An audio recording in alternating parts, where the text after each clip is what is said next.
Hello everyone. Today we are going to start with Paper 2 Commerce Unit 1, that is Business Environment and International Business. The topic is going to be dumping. What is dumping? What are its advantages, disadvantages? हम ये भी पढ़ेंगे और what are the types of dumping? We are also going to study this. And at the end, I will solve few questions in order to gain more clarity about the topic. Okay, so this is about me. Now let us begin. What is dumping? Dumping is a term used in the context of international trade.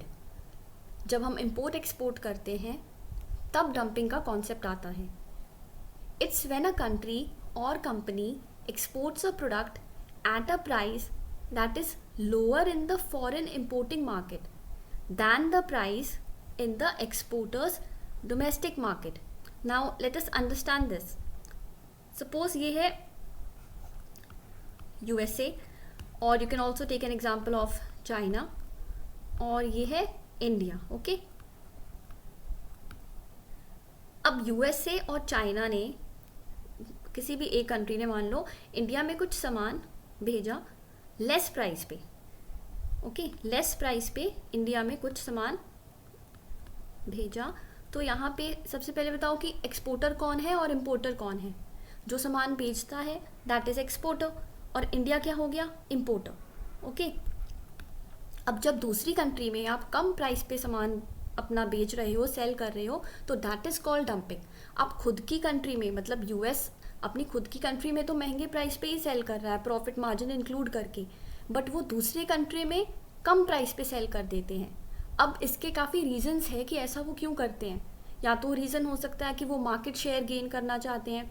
Yes, या तो उनका कुछ surplus stock होता है, access inventory होती है, तो वो चाहते हैं कि अगर यहाँ पे तो सेल अपनी कंट्री में तो सेल नहीं हो रहा है, तो वो क्या करते हैं, दूसरी कंट्री में कम प्राइस पे सेल कर देते हैं. So there are a number of reasons. When we will discuss the types of dumping, it will be clear to you. Because dumping involves substantial export volumes of a product, it often endangers the financial viability of the product. Now, what does the word financial viability means? Financial viability का मतलब होता है किसी भी company की ability to generate cash. अब जब कोई कंट्री किसी दूसरी इंपोर्टिंग कंट्री में अपना सामान भेजेगी तो और वो भी कम प्राइस पे, तो ऑब्वियस सी बात है कि जो जैसे इंडिया इंपोर्टिंग नेशन था इस केस में, तो उसकी तो फाइनेंशियल वायबिलिटी इंडेंजर हो जाएगी. क्योंकि जब फॉरेन कंट्री से कम प्राइस में प्रोडक्ट्स आएंगे तो ऑब्वियस सी बात है कि वो जो यहाँ पे लोकल मार्केट्स होंगी, डोमेस्टिक मार्केट्स होंगी, तो उनको उनके ऊपर इफेक्ट पड़ेगा. उनके प्रोडक्ट्स नहीं बिकेंगे because obviously consumers would like to purchase the products at a lower price. Okay, so it endangers the financial viability of the product's manufacturer or producer in the importing nation. In this example it can be India. Okay, now what are the advantages of dumping? Consumers in the importer's country can gain access to products at lower prices. तो जो importer country में है जैसे India में थे, उनको products मिल जाते हैं कम प्राइसेस पे. This is an advantage of dumping. Exporters receive subsidies. आपको पता है कि किसी भी कंट्री की गवर्नमेंट हो वो क्या करती है, एक्सपोर्ट को इनकरेज करती है. क्यों? ताकि फॉरेन करेंसी आए. तो this is also an advantage. The exporters country can generate employment opportunities और वो इंडस्ट्री लीडर बन जाते हैं. अब डिसएडवांटेजेस क्या है? The debt of the exporters country will increase due to the subsidies provided to sell at the lower prices. अब ज़्यादा समय तक तो लो प्राइजेस पे नहीं सेल कर सकते हो ना, बिकॉज उसके लिए आपको कॉस्ट भी बेयर करनी पड़ेगी. तो जो एक्सपोर्टर कंट्री होती है उसके ऊपर लोन या डेट वगैरह वो बढ़ जाते हैं. Dumping is expensive as it will take the exporters years to sell at a lower price and put competitors out of business. अब जो एक्सपोर्टिंग कंट्री है जैसे यूएसए, वो सिर्फ एक दिन में तो अपने कंपेटिटर्स को आउट नहीं कर देगी, उसको काफ़ी टाइम लगेगा. यस, कंटिन्यूसली लो प्राइस पे सेल करना पड़ेगा, तो वो उसके लिए कॉस्टली भी हो जाता है, एक्सपेंसिव भी हो जाता है, और और उस पर डेट भी इंक्रीज हो जाती है। The target company can retaliate and cause a trade war. अब आप जिस कंपेटिटर को टारगेट कर रहे हो, उसको आप मार्केट से आउट करना चाहते हो, वो फाइट बैक भी तो कर सकता है। तो वो जब रिटेलिएट करेगा तो उसकी वजह से क्या होगा, आप ट्रेड वॉर में इंगेज हो जाओगे। I have attached one more slide, आप ये स्लाइड भी पढ़ सकते हो, advantages and disadvantages of dumping. Now let us move on to the types. Sporadic dumping, companies dump excess unsold inventories on occasional basis। जब आप टेम्पररी बेसिस पे अपने स्टॉक को, अपने इन्वेंट्री को किसी दूसरे नेशन में, फॉरेन कंट्री में कम प्राइस पे आप सेल करते हो, इसलिए ताकि आपकी जो एक्सेस इन्वेंट्री है वो आप डिस्पोज ऑफ कर सको, तो उसको कहते हैं स्पोरेडिक डंपिंग। अब यहाँ आपने क्या याद रखना है, occasional basis. Okay, this is the key word. अब ज़रूरी तो नहीं है कि आप हर साल ही आपके पास एक्सेस इन्वेंट्री होगा। एक्सेस इन्वेंट्री तो आपके पास कभी कभी हो सकता है जब आप अपनी खुद की कंट्री में डिमांड नहीं मीट कर पाए, है ना, तो वहाँ पे क्या है, एक्सेस इन्वेंट्री हो सकता है। सीजनल फैक्टर्स और अदर टेम्पररी कंडीशंस, तो ये कुछ रीजंस हैं, या तो एक्सेस इन्वेंट्री की वजह से, या कुछ सीजनल फैक्टर्स हो सकते हैं जो कि टेम्पररी होते हैं, और ओकेजनल बेसिस एक कीवर्ड है जो आपको याद रखना है। Next we come to predatory dumping. Unlike the sporadic dumping which is occasional, अभी हमने पढ़ा स्पोरेडिक डंपिंग क्या होती है, ओकेजनल होती है, बट प्रीडेटरी डंपिंग क्या है, ये परमानेंट है। प्रीडेटरी डंपिंग में मेन आप याद रखना, आप कंपेटिटर्स को हराना चाहते हो ना, कंपेटिटर्स को आप हटाना चाहते हो अपने रास्ते से। तो जब आप कंपेटिटर्स को ड्राइव आउट करना चाहते हो, उसको बोलते हैं प्रीडेटरी डंपिंग। आप फॉरेन मार्केट का एक्सेस गेन करना चाहते हो, अपना मार्केट शेयर आप इंक्रीज करना चाहते हो, और आपकी मोनोपोली बन जाती है मार्केट में, क्योंकि आपने कंपेटिटर्स को आउट कर दिया। जो प्रोडक्ट्स आप सेल कर रहे हो उसका कोई सब्स्टिट्यूट ही नहीं है। तो जब सब्स्टिट्यूट नहीं है, आप कंपेटिटर्स को एलिमिनेट कर रहे हो, तो उसे कहा जाता है प्रीडेटरी डंपिंग, और इसे इंटरमिटेंट डंपिंग भी कहते हैं। Intermittent dumping, this is important, आप इसके अदर नेम्स याद रखना।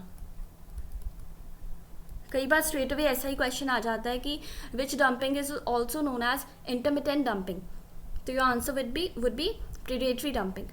या फिर ऐसे आ जाता है कि ओकेजनल डंपिंग किसे कहते हैं, स्पोरेडिक डंपिंग।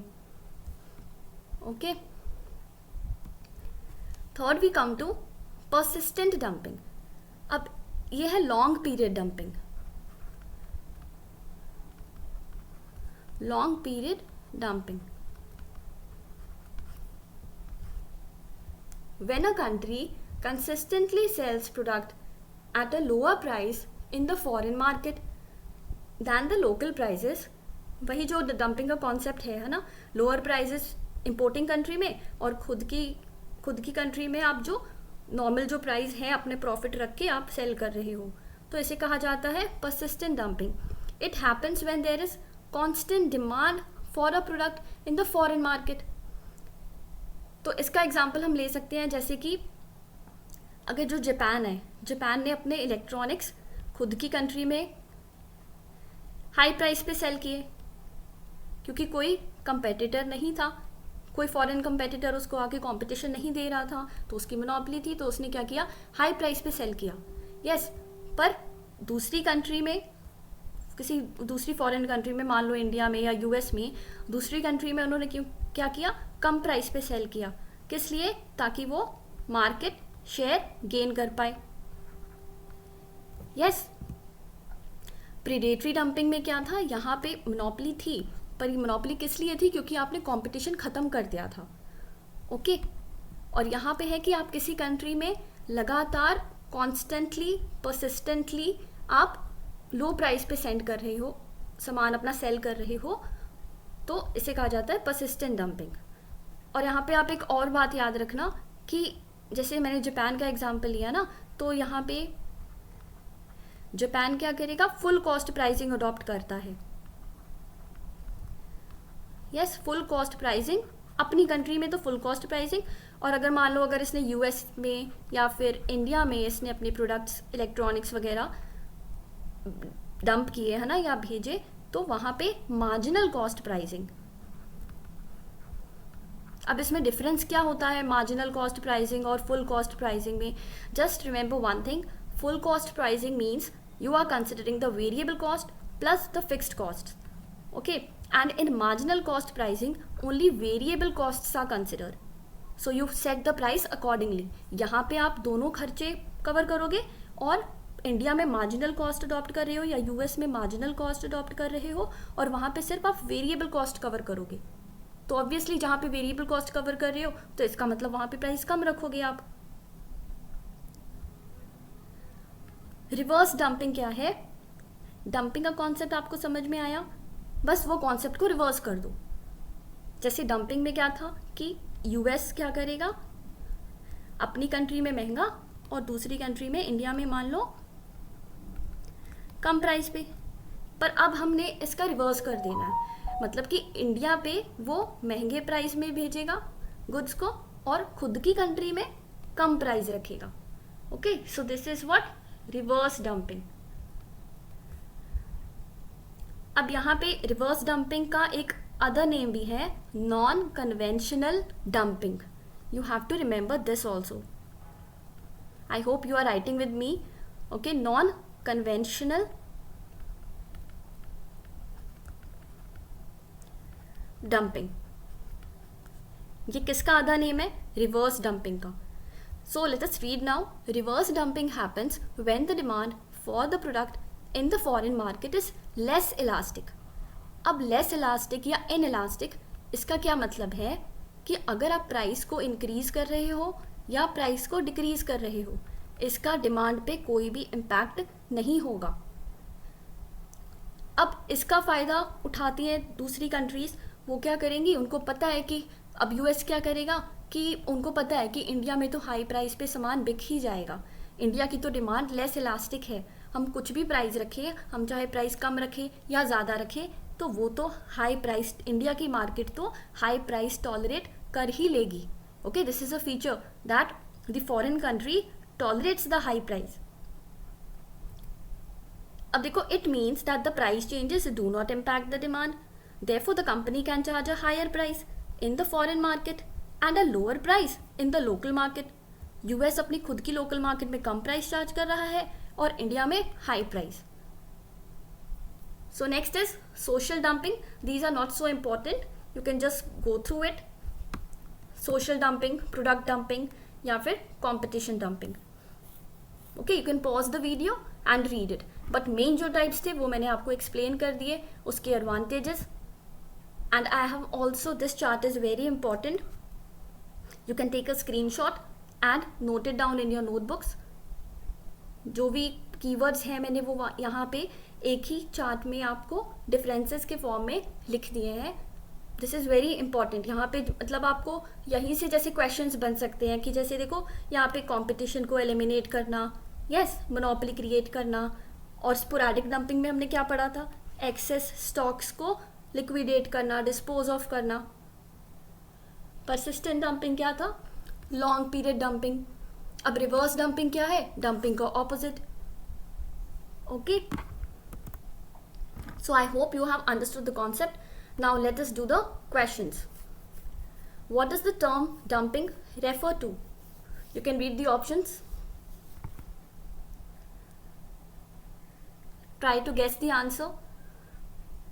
वीडियो को पॉज करके आप पहले खुद पढ़ो सारी statements. The cell of substandard commodity, sale of a commodity below the marginal cost, sale of a commodity in the foreign market just at a marginal cost with too much profit. क्या आप dumping में दूसरी country में बहुत ज़्यादा profit रख के cell करते हो? नहीं, तो आप इसको एलिमिनेट कर दोगे। और क्या आप सबस्टैंडर्ड कमोडिटी ही सेल करते हो? This is also wrong. या स्मगलिंग ऑफ गुड्स, ये तो खुद ही नेगेटिव है, तो ये भी नहीं होगा। So your answer will be B. You can also adopt the elimination technique. और बी ऑप्शन है क्या, sale of a commodity in a foreign market at a price below the marginal cost. Okay, let's move on to the next question. Occasional sale of a commodity at a lower price abroad. Keyword क्या आया? Occasional sale. In order to unload an unforeseen and temporary surplus of a commodity without reducing the domestic price is called persistent, predatory, export या sporadic. I hope you have found the keyword and would have guessed the answer by now. Answer is D. You are correct. That is sporadic dumping. Okay. Question number 3. Which of the following involves selling at a loss to gain access to a market and perhaps to drive out competition? आप competition को ख़त्म कर रहे हो और आप at a loss, आप खुद loss में जाके भी आप sell कर रहे हो. क्यों? क्योंकि आप competition को ख़त्म करना चाहते हो. और competition की बात हमने कहाँ पे की थी? Yes, predatory dumping में. यस, स्पोरैडिक जो थी ये तो ओकेजनल थी. रिवर्स डंपिंग तो डंपिंग का जो ऑपोजिट कॉन्सेप्ट था वो था. और persistent dumping long period dumping थी जहाँ पे हमने मार्जिनल कॉस्ट और फुल कॉस्ट प्राइसिंग की बात की थी. तो answer C, that is option C is the correct answer. Answer आपका सी होगा. Now I think this is the last question. Yes, question number 4. Which of the following statements are not incorrect? Now many students face problem here. उनको या तो not नहीं दिखता या तो उनको इन नहीं दिखता. यस, और नॉट इनकरेक्ट को पढ़ लेते हैं नॉट करेक्ट. बट यहाँ पे आप देखो नॉट भी नेगेटिव है, इन भी नेगेटिव है. तो जब दो नेगेटिव एक साथ आ गए तो आप उसको कट कर सकते हो. तो आपको क्वेश्चन में पूछा क्या है? Which of the following statements are correct? आपको ट्रू स्टेटमेंट्स बतानी है. ओके, नॉट इनकरेक्ट मतलब जो गलत नहीं है, और जो गलत नहीं है वो सही है. तो आपको ट्रू स्टेटमेंट्स बतानी है. You can read the statements, it's on your screen.